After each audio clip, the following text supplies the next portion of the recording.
Hello everybody, my name is Ren and welcome to the third installment of the How to Make a Character in 13th Age 2e playlist. In this video, we're going to talk about the different demographics of the Dragon Empire you can play as and how time works. So, let's jump in with Step 3. Choose your kin. Your kin are what other games might call your ancestry or lineage. The choices of kin are all pretty stock standard versions of variants that you would find in a variety of fantasy media. In the default 13th Age setting of the Dragon Empire, the most commonly seen kin include humans, dwarves, elves, gnomes, half-elves, halflings, and Trollkin. More uncommon kin within the Empire include Dragonics, Forgeborn, Tieflings, and Holy Ones. Choosing who your kin are does two main things. First, and most importantly for role-playing in your role-playing game, it gives your character a surface-level identity.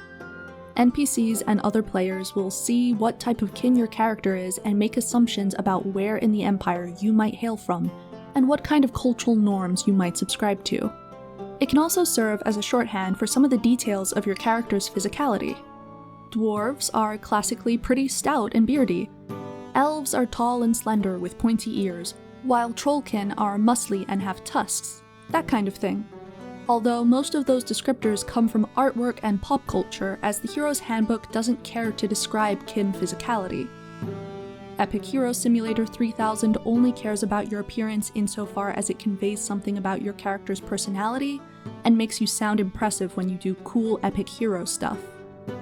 All of this kind of kin description is open to interpretation and negotiation. At the end of the day, your kin's general physiology and societal structure is whatever your table agrees it is. The kin groups provided by the book just offer a nice well-rounded set of cultural impressions so that you can pick one and jump into playing, instead of needing to world-build a whole society and speculative biology. If you're just getting started with TTRPGs, I highly suggest you just stick to using them. Learn the rhythm of play first. Start doing jazz with it all later. To be thorough, and to give you a starting point as to which classic kin group might suit your vibe, let's do another lightning round. As stated before, we have humans. You know what a human is, you're surrounded by them in your real life. They are just as prolific in the default Dragon Empire. 6 of the setting's 7 major cities have human majority populations. Humans are so omnipresent because they are scrappy and resourceful. What they lack in longevity, they make up for in resilience. Dwarves prefer to dwell in the underworld. They pride themselves on guarding the Empire against below-ground monstrosities and above-ground giants. Loyal yet extremely stubborn, most dwarves will punch your lights out if you aren't taking proper care of your magic items. A cultural mainstay is dwarven ale brewing. Distilling liquor is too easy underground, so finding new exotic ingredients from around the world to brew into artisanal ale is considered a much more rewarding pursuit. Next are the Elves, which come in 3 flavors, or should I say come as 3 shards of a long-lost crown. Each shard has its own distinct vibe and culture, with only allegiance to the Elf Queen as their remaining unifying feature. There are High Elves, who are somewhat common to see in human cities, but otherwise stick to the emergent layers of the elven woods. They like living in high towers where they can see the sky uninterrupted, and are famed for their mystical prowess, artistry, and higher learning. They either come off as sophisticated or stuck up. Then there are the Silver Elves. Much to the distaste of the dwarves, they also prefer to live in the underworld. Silver Elves are reclusive, and act as the heels of the elven shards.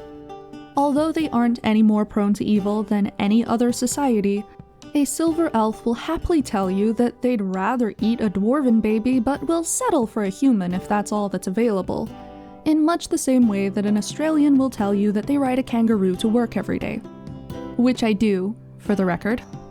Really, Silver Elves will say anything to make you uncomfy enough to stop bothering them. Rounding out the elven shards are the Wood Elves. They mostly live in the elven woods in tree houses and elaborate suspended tent structures. They are by far the easiest elves for non-elves to get along with. and the most common elfkin to see in human settlements of all stripes. Culturally, they are quite well known for their beautiful dances and how well attuned they are to their physical and metaphysical environments. After the elfkin come the gnomes. They have a semi-subterranean lifestyle. Most either live in woodland burrows or urban basements. They are sociable folk who come across as endearingly odd to most other kin groups. This is due to their propensity for playful pranks, tricks, and stunts. Gnomes of the Dragon Empire famously breed and train floppy-eared foxes as companions and guard animals. We also have half-elves. Although way back before the founding of the Empire, half-elves might have happened organically, the race saw a massive spike during the first 12 years of the First Age, when half of all children born to elves and humans were spontaneously born as half-elves, regardless of whether their parents were both elves or both humans. This was a magical reaction to the bond forged between humanity and elves when they allied against the tyrant Wizard King, that would come to be known as the Lich King. They aren't super common, but can be found anywhere elves or humans exist, just vibing in the local culture. Then there are halflings. No one knows where these guys come from, and if the halflings do, they aren't telling. Halfling settlements are oases of peace, where coziness and comfort foods reign supreme. Many attribute the tranquility of these settlements to the fact that any restless or daring halflings head out to explore the wider world the first chance they get, leaving the homebodies behind. Last of the common kin are the Trollkin, who originated somewhere beyond the borders of the Dragon Empire, but have since strongly become associated with the Empire's High Druid.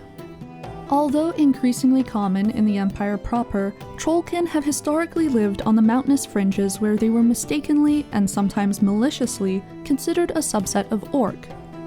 The attitude is less common since the Trollkin helped defeat the Orc Lord, but some may still handwave this spiteful mischaracterization by gesturing at the value Trollkin place on martial prowess and the animosity between Trollkin clans. Getting to the rarer types, we have the Dragonics.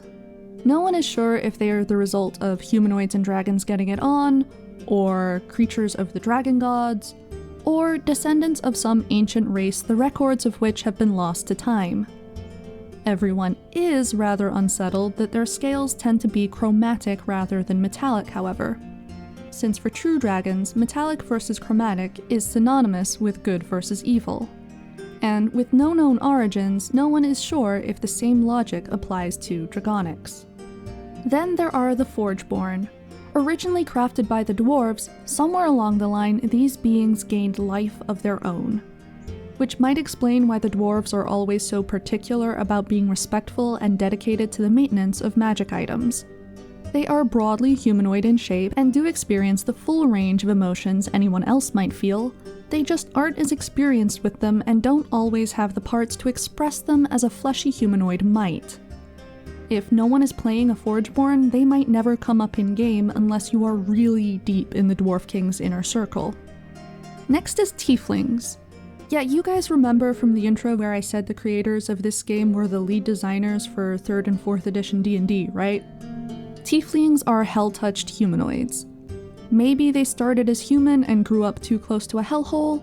Maybe someone took the common sentiment of fuck demons a little too literally. While they may sport a variety of inhuman skin tones, patterning, and animalistic appendages, Tieflings are otherwise normal folk, with no intrinsic drive towards evil or compulsion to support the demonic hordes or the Diabolist. Finally, there are the Holy Ones. Typically human, or very human-adjacent in appearance, Holy Ones are beings that have been touched by the Bright Gods, aka the Gods of Light. Much like with Forgeborns, if no one is playing a Holy One at your table, you might never be aware of them in-game. They are most likely to appear, or at least come to congregate, around the cathedral in the holy city of Santa Cora, where the priestess icon resides. So that's all the kin. If none of them vibe with you, or if you really want to be something special like a pixie or a wolfman, maybe talk with your GM about repurposing an existing kin group as a starting point. The second thing choosing your kin will do is narrow down your choice of kin power. Normal, everyday members of your kin group do not have kin powers. They are proof that you are someone special, and that fate was always going to be a bit more likely to come knocking at your door, offering you a destiny to fulfill. In epic poetry, it's pretty common for the hero to have some special power or trait that signals that they are the epitome of their culture's values. For example, Odysseus is famed for his cunning and his intellect in the face of tests of might and magic. His story was recorded during a period of ancient Greek society that put high value in traits like intelligence and wisdom as part of Greece's cultural identity. Following this logic, the kin powers available in the Hero's Handbook are divided according to the different kin groups to help represent what their cultures are like. But we have already talked about how open to reinterpretation those aspects can be. Once again, if you're just getting into the game, I encourage you to follow the loose narrative guidelines that each kin group provides. However, if you really want to live out your best wild robot dreams and be a Forgeborn with the gnomish fox friend kin power, talk to your GM, get consensus from your table, and get on with having fun. If you're here for aesthetics, pick the kin group that commonly matches up with your tastes, and then grab one of its kin powers that suits your vibe. If you're here for crunch, pick the kin power that inspires some tactical thinking and be a member of whatever kin group has the power you want. My table is staying pretty vanilla so as not to overwhelm our new player Birdie, so for Topaz I picked a gnome with the Magicker kin power, taking the optional Magic Missile spell bonus feat instead of access to wizard cantrips. It's not super deep. I like playing a little guy who can beat the shit out of monsters 3 times their size. And I am very dice cursed, so having a feat that guarantees I land a solid hit once or twice an arc is my personal safety blanket. Since it's come up, I'm gonna take a second to explain what an arc and the other time units referenced in the kin power descriptions are before we move on to step 4. Side quest. Jumping right in with the statement that if a power, feature, or talent specifies a trigger, but not a number of uses, such as the human kin power Quick to Fight, you have infinite uses, and can basically treat it as always able to happen when its trigger comes up. The smallest unit of time is technically a turn, which is your chance to do something during the turn order of a round. But most everything happens on a per round basis, so we're gonna jump into what that is instead. A round is a term used when you are acting on initiative, which usually means when you are in combat. In combat, everybody takes turns to do their action in an order dictated by rolling a dice and adding their initiative modifier, which we will get into later. The space between your first action and when you do your second action after everyone else has had a go is called a round. Narratively, it's between 3 to 7 seconds. Players might take turns with everyone taking minutes to decide on and resolve actions, but characters are acting almost simultaneously. A lot of powers, such as the Bard songs or part of the Wood Elf kin power's Elven Grace, may also describe something that can happen once per round as possible to do on each of your turns. The next timescale, and by far the most common for kin powers, is once per battle. For example's sake, let's use the Dwarven Comrade Defender kin power. Per battle is exactly what it sounds like. You can use it once per combat. Each time you roll a new initiative order to start a new battle, you can use that power again. Because rounds narratively only last around 7 seconds, and most battles only last a few rounds, most battles, like real-life fights where no one is trying to teach or entertain, aren't even a minute long. A once per battle power represents a flash of extra exertion during a high-stress moment that would be too exhausting to do multiple times inside of a minute. Then we have the rarely used per quick rest. It's almost never phrased as per quick rest, but instead phrased as you regain a power during or after a quick rest. A quick rest is a nebulous unit of time that occurs after a battle, during which you can, or if your health is low, must use recoveries to heal up. We'll handle recoveries later when we calculate our character health. Technically, as is pointed out in the usage section, this means every per battle power is actually a per quick rest power. However, as I have shown, the phrasing does get used independently, and it is a demarcation of time that the game uses. so it's on the list. Narratively, this could mean your party take 5 minutes after a fight to rush some stitches and apply some tourniquets in the shared washroom of a back alley inn. Or it could mean 2 weeks of downtime in the picturesque village you just saved. And finally, we have the biggest unit, the one that started this side quest, the per arc unit. You would have seen this in the Wood Elf Fortunate Fae kin power, as well as a lot of the feats attached to the kin and their kin powers, and I definitely saw it attached to my precious safety blanket magic missile.